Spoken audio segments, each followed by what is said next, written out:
Dinidepend ko si si Sir Pugong Biyahero. Janstot Vlog, shout out. Isa si Sir Archie Hilario sa mga iniidolo ni Sir Paul sa mga charity vlogger katulad niya at lagi din itong pinopromote sa live niya na panoorin daw ang mga vlog ni Sir Hilario.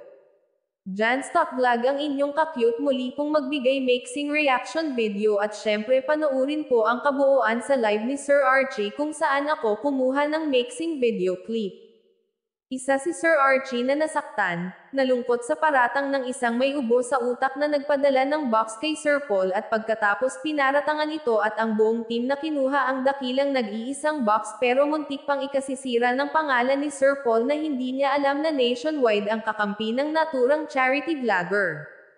Sinabi ni Sir Archie kung gaano ka mabuting tao si Sir Paul at kasimple at saka sa dinami-dami ng nagpapadala ng pera para sa mga tinutulungan nila at tambak na package ang dumadating, iyon lang na nag-iisang box ang pag-interesan ng team ni Sir Paul.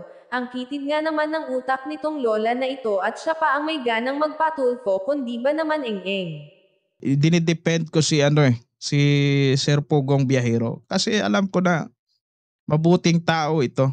Si Kuya Paul. Ito'y nalulungkot ako talaga sa nangyaring akusasyon na laban kay Kuya Paul ng isa sa mga nagpadala ng package. Nako.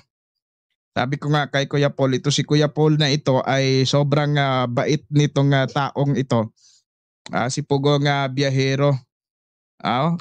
Napaka-humble pa ng tao na ito. Alam niyo, maikwento ko lang, si Kuya Paul ay napakasimpleng tao kahit siya sikat na si Pugong Biyahero ay napaka maunawain pa rin yan, no, sa mga maliliit na mga tao, sa mga katutubo, sa mga kapwa vlogger.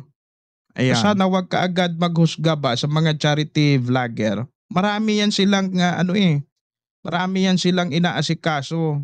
Hindi lang isang sponsor ang inaasikaso niyan.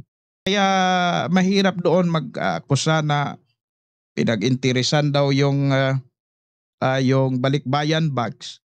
Sabi ko sa kalidad ni Kuya Paul, hindi yan basta-basta magkuha ng hindi para sa kanya.